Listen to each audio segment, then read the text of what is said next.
Hey guys, it is John C. Morley here, serial entrepreneur. Welcome to IFYL Inspiration for Your Life. I'm so glad that you tuned in to join us on the Feast of St. Joseph's Day. If you guys celebrate that, that's the time where you get to eat those scrumptious zeppelis that are either with the cannoli filling, which I love, or you can get the ones with just a custard filling. I actually had one today, half for lunch and half for dinner. Do want to thank you for popping in. We got another great master topic. As you know, we started that yesterday. Definitely thank you for being here. We start on Saturday. We roll the way through the week and we end up on a Friday. So I do want to thank you for coming back, supporting me, friends, colleagues, wonderful associates. I appreciate you from the bottom of my heart. Also want to thank you if you're on the replay list and watching us 1 a.m., 1 p.m., 2 a.m., 2 p.m., 3 a.m., 3 p.m., 12 midnight, 12 noon, 6 a.m., 6 p.m., 4 a.m., 4 p.m., or any other time you watch. Really appreciate you making the choice to make IFYL a part of your daily life. All right, let's get into the master topic. We have a really good one here. If you guys are watching the intro, how to build an A team. All right, so building a team is a very vital part to your success in life. It's a really strong part. So let's think about what's vital in a team. So we talked about how you have to plan the team, research, not just pull anybody in. Communication is actually a real cornerstone, okay? It needs to be open, make sure people are able to get their ideas and points across, allow each other to engage, and this works really well. And make sure that when you're participating in any communication, you're also actively listening. That means when others are speaking, you give them your full attention and you're not thumbing on your phone. You're not doing anything else like that. Speaking about phones, if you guys haven't noticed, just grab your phone, go to your camera app and point over the QR code and touch the yellow lips and you'll be popped over to my link tree with lots of great information to improve the quality of your life. And I know you guys definitely want that. So, remember that when you are on a team, communication is extremely vital. What's also important when you're on a team is to keep communication respectful and to build rapport with everyone.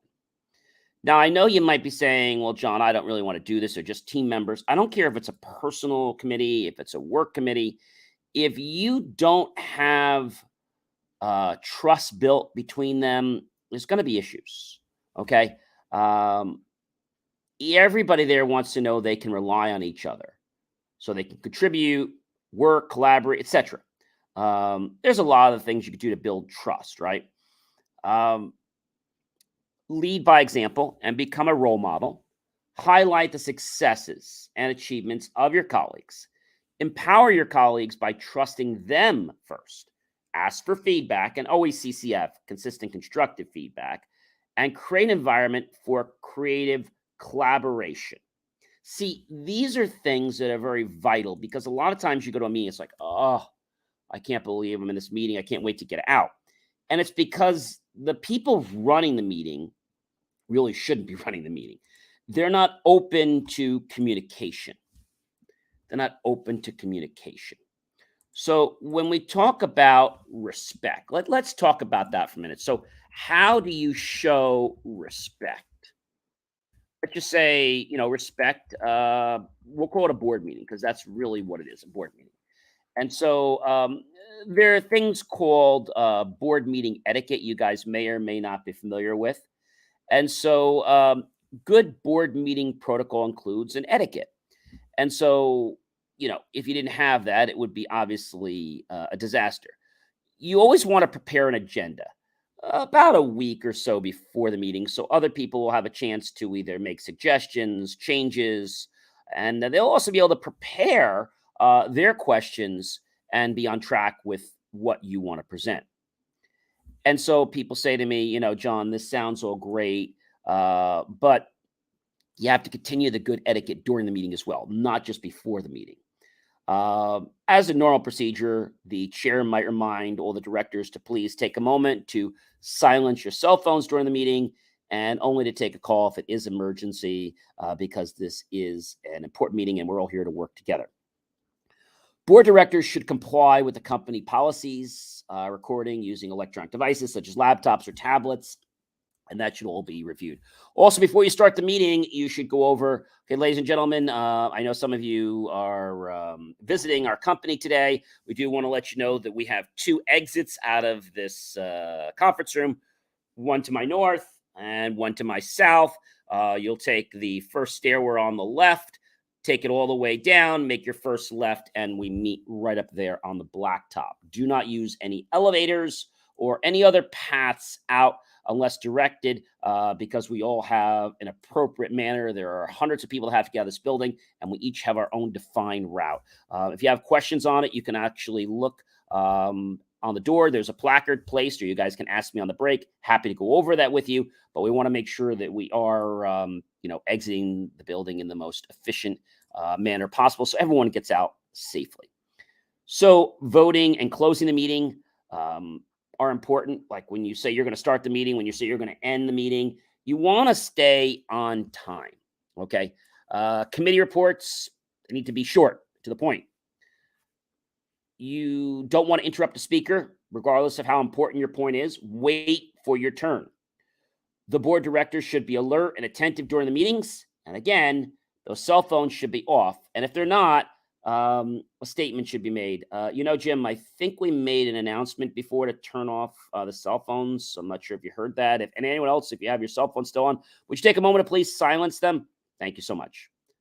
So business calls should not interrupt board meetings either, except in important or unusual circumstances. So it depends on what the meeting is. Is it for business? Is it for personal? What's the reason? Now, you might be saying to me, hey, John, what are the protocols for a meeting? So we have something called Robert's Rules for meetings.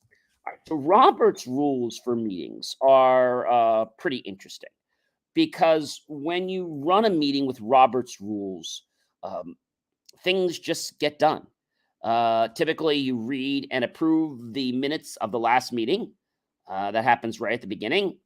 Reports of the officers, boards, and standing committees can cover things such as board reports, recommendations, things that have to be voted on or moved, reports of special committees, special orders, time-sensitive business, unfinished business that needs to be brought through, or any other general orders, and then, of course, new business. So here's how a typical meeting gets pulled together and run with Robert's orders. You're going to call the meeting to order.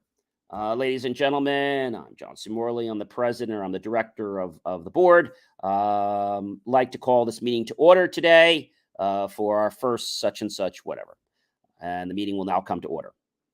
And so some organizations will choose to do an opening ceremony. You don't need to do that, especially if you're having lots of these meetings. Side note, you will sometimes need to have a quorum. If you don't have a quorum, that's the minimum number of members of an assembly or society that must be present at any of the meetings to make the proceedings a valid meeting. That's very, very important. So your chair will let you know. I'd like to call the meeting to order. Unfortunately, we are missing 2 people. If we can't get those 2 people in within the next 20 minutes, we're going to have to reschedule the meeting as we are not able to make the quorum, as 2 people are still needed to make the minimum number for the quorum. The reading and approval of the minutes. So the secretary's drafted minutes from the last meeting were recently sent to you. Are there any corrections to the minutes, comments, suggestions? Great. If none, I'd like to get a motion to move that. I'll move it, Mr. Chair. Great. Can I get a second? Great. Get a second. Can I get a roll call? And then we'll roll call to approve the minutes. Reports of the officers, boards, and standing committees. Reports from special committees, special orders, unfinished business, new business, announcements, adjournment. So let's talk a little bit about how it works. So you have a call to order. That is very vital. So it's a procedure for calling a meeting to order. And as I mentioned to you, you have to have a quorum. If you don't have a quorum, you can't officially call the meeting to order. So that is pretty interesting. So what's a roll call? So a roll call is when we're typically going to vote. We're going to take our item that's been, let's say, potentially for the movement. We're going to ask to be voted on, get a roll call, report of officers. So you might be asking me, hey, John, this sounds a little crazy. what are the types of things you can do in Robert's rules? Well, there are a lot. So the one is something called a main motion. That means you're going to introduce a new item. You have a subsidiary motion, change or affect how to handle a main motion. You can vote on this before the main motion, but typically people just say, I want to make a motion. They don't get into like subsidiary motions. Most people don't. A privilege motion, it's an urgent or an important matter unrelated to pending business. I don't hear this too often either. Incidental motion, questions, procedures, or other motions must consider before the other motion. A motion to table kills the motion. A motion to postpone delays a vote. It can reopen debate on the main motion if that so be chosen. Every motion, ladies and gentlemen, has 6 steps. This is the kicker. There is the motion. The member raises or puts their hand up to signal the chairperson. Can I get a motion to approve the payments? I'll move it, Mr. Chair. Commissioner Morley or president, whatever. So whoever it is, if I was commissioner, if I was so as a chair, I'm not going to move. The chair is going to ask one of the other people to give the motion. Okay, great. I need a second. Charlie, yep, Charlie's going to second it. Great. Commissioner's going to second it. Another member seconds the motion. The chairperson restates the motion. Great. We have hereby agreed with the 12 things that we've just reviewed and the documents we've been through that we are going to pay these vouchers out of the funds listed below in the report tomorrow by our Treasury unit. Debate. The members debate the motion. Vote. The chairperson restates the motion and then first asks for affirmative votes and then negative votes. Announce the votes. So people say to me, hey, John, how does this work? Well, it really is simple. Okay. I know it sounds confusing, but a roll call is a vote. They do this in Senate all the time. And, I'll say, Commissioner, I need a vote. Or they won't say a vote. They'll say, Commissioner, I need a roll call. Or Director, can I have a roll call, please? Or the chair will say, Secretary, can I get a roll call, please? And that's a formal vote. And then they will get all the votes at the end. 6 votes, 12 votes,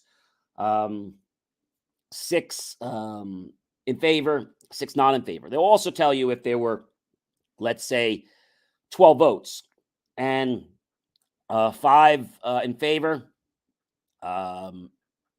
let's say 6 not in favor and 1 abstained. Okay. There's also something called a point of order. This draws attention to a breach of rules, improper procedures, breaching the established practices. Point of information, member may need to bring up additional point or additional information in the form of a non-debatable statement so that other members can make fully informed votes. Ladies and gentlemen, before we call the roll call, I'd just like to have a point of information. I want to let everyone know that this vendor's been with us for 3 years. And in the 3 years, we've been very happy. However, in the last 6 months, they have been, let's say,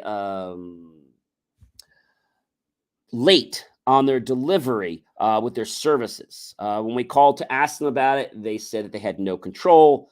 We asked if this was going to continue. They said they didn't know. We checked with other suppliers, and this is not an issue. So I just want you guys to be aware that the company seems to not be very forthcoming as to whether they're going to be able to deliver services on time. Plus, their services did go up 10%. I know we've been with them for many years, but I think we should definitely consider this before we have the roll call. Can I have a roll call, Secretary? And so that's how it works. So you typically have an introduction for the main motion. I move to. You cannot interrupt the speaker. You typically need a second. Can it be debated? Yes. Can it be amended? Yes. Votes needed are majority. Can I amend a motion? You can.